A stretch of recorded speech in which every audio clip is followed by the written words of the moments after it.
Welcome to Bite at a Time Books, where we read you your favorite classics one bite at a time. My name is Bree Carlile, and I love to read, and wanted to share my passion with listeners like you. Be sure to follow the show on your favorite podcast platforms so you get all the new episodes. Or you can follow the show on YouTube, where we have playlists for all the stories.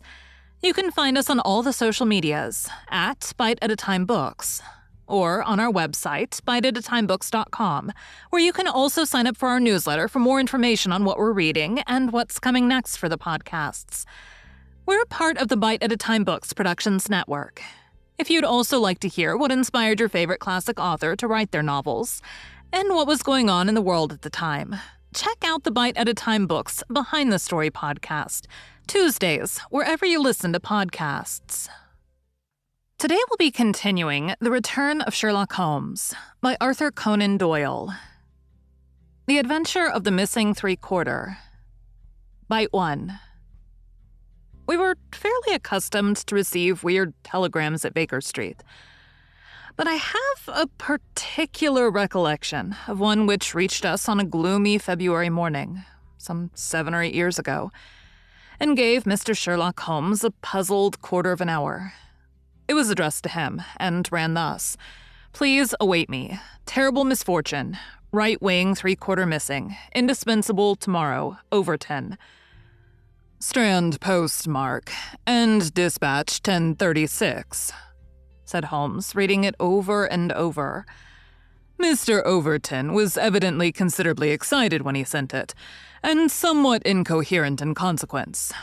Well, he will be here, I dare say, by the time I have looked through the Times, and then we shall know all about it. Even the most insignificant problem will be welcome in these stagnant days." Things had indeed been very slow with us, and I had learned to dread such periods of inaction, for I knew by experience that my companion's brain was so abnormally active that it was dangerous to leave it without material upon which to work. For years, I had gradually weaned him from that drug mania which had threatened once to check his remarkable career. Now I knew that under ordinary conditions, he no longer craved for this artificial stimulus. But I was well aware that the fiend was not dead, but sleeping, and I have known that the sleep was a light one, and the waking near when in periods of idleness I have seen the drawn look upon Holmes's ascetic face, and the brooding of his deep-set and inscrutable eyes. Therefore, I blessed this Mr. Overton, whoever he might be, since he had come with his enigmatic message to break that dangerous calm which brought more peril to my friend than all the storms of his tempestuous life. As we had expected, the telegram was soon followed by its sender, and the card of Mr. Seal Overton, Trinity College, Cambridge, announced the arrival of an enormous young man, 16 stone of solid bone and muscle, who spanned the doorway with his broad shoulders, and looked from one of us to the other with a comely face which was haggardly with anxiety.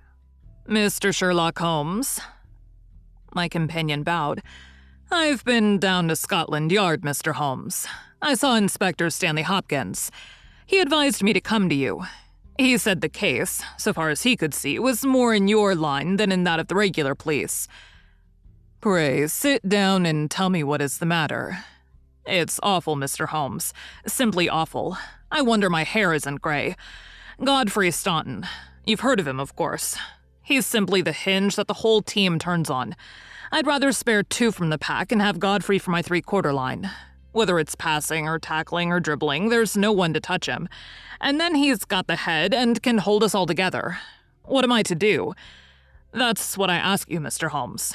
There's Morehouse, first reserve, but he is trained as a half, and he always edges right in onto the scrum instead of keeping out on the touchline.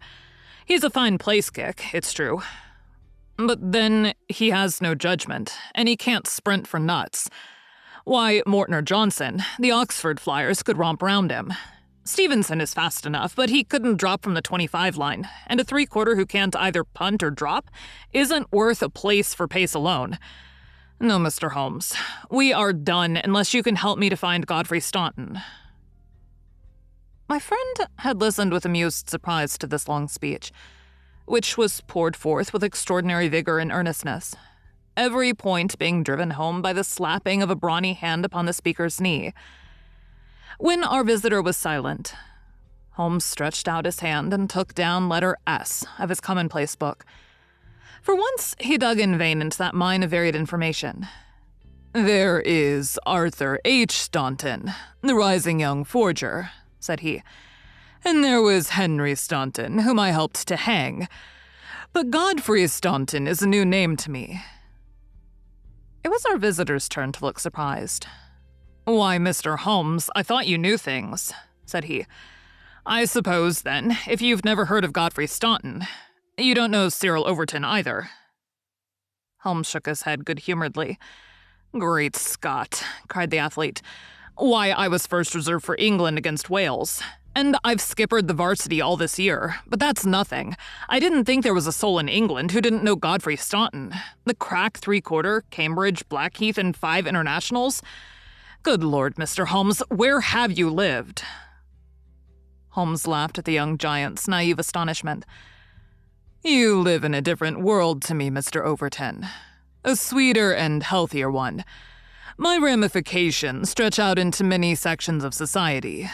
But never, I'm happy to say, into amateur sport, which is the best and soundest thing in England.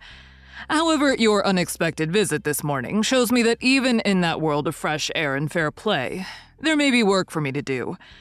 So now, my good sir, I beg you to sit down and to tell me slowly and quietly exactly what it is that has occurred, and how you desire that I should help you."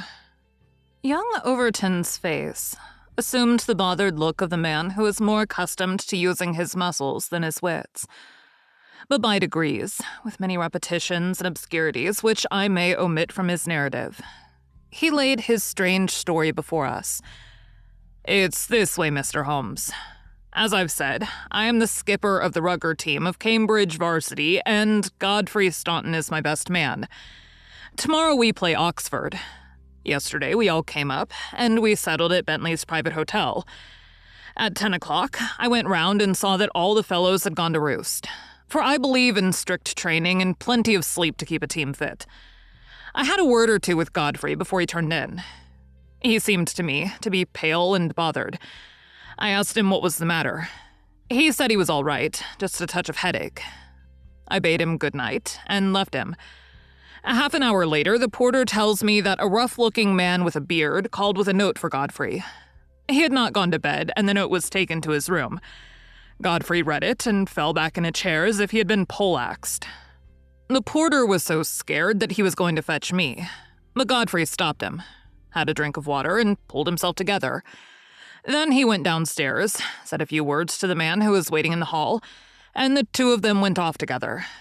The last that the porter saw of them, they were almost running down the street in the direction of the Strand. This morning, Godfrey's room was empty. His bed had never been slept in, and his things were all just as I had seen them the night before. He had gone off at a moment's notice with this stranger, and no word has come from him since. I don't believe he will ever come back.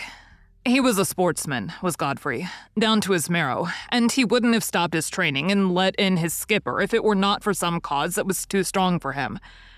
No, I feel as if he were gone for good, and we should never see him again." Sherlock Holmes listened with the deepest attention to this singular narrative. "What did you do?" he asked. "I wired to Cambridge to learn if anything had been heard of him there. I have had an answer. No one has seen him." "Could he have got back to Cambridge?" "Yes, there's a late train, 11:15. "But so far as you can ascertain, he did not take it." "No, he's not been seen." "What did you do next?" "I wired to Lord Mount James." "Why to Lord Mount James?" "Godfrey is an orphan, and Lord Mount James is his nearest relative. His uncle, I believe." "Indeed. This throws new light upon the matter. Lord Mount James is one of the richest men in England." "So I've heard Godfrey say." "And your friend was closely related?" "Yes, he was his heir. And the old boy is nearly 80, cramful of gout, too. They say he could chalk his billiard cue with his knuckles. He never allowed Godfrey a shilling in his life, for he is an absolute miser. but it will all come to him right enough.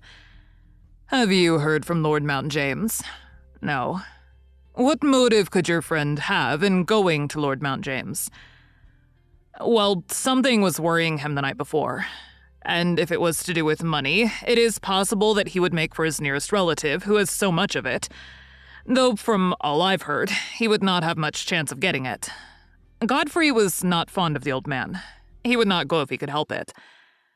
Well, we can soon determine that. If your friend was going to his relative, Lord Mount James, you have then to explain the visit of this rough-looking fellow at so late an hour, and the agitation that was caused by his coming. Cyril Overton pressed his hands to his head. I can make nothing of it, said he. Well, well, I have a clear day, and I shall be happy to look into the matter, said Holmes. I should strongly recommend you to make your preparations for your match without reference to this young gentleman. It must, as you say, have been an overpowering necessity which tore him away in such a fashion, and the same necessity is likely to hold him away.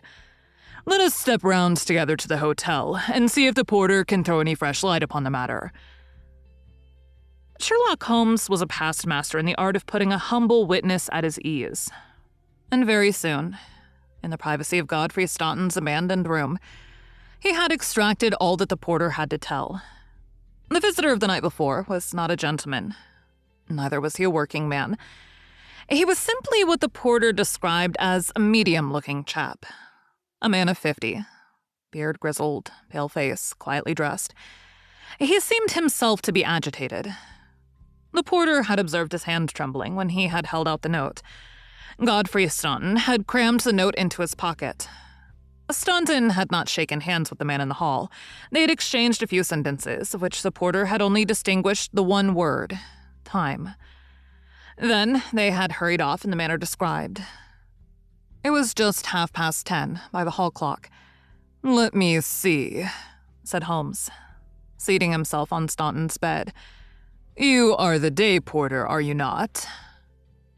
Thank you for joining Bite at a Time Books today, while we read a bite of one of your favorite classics.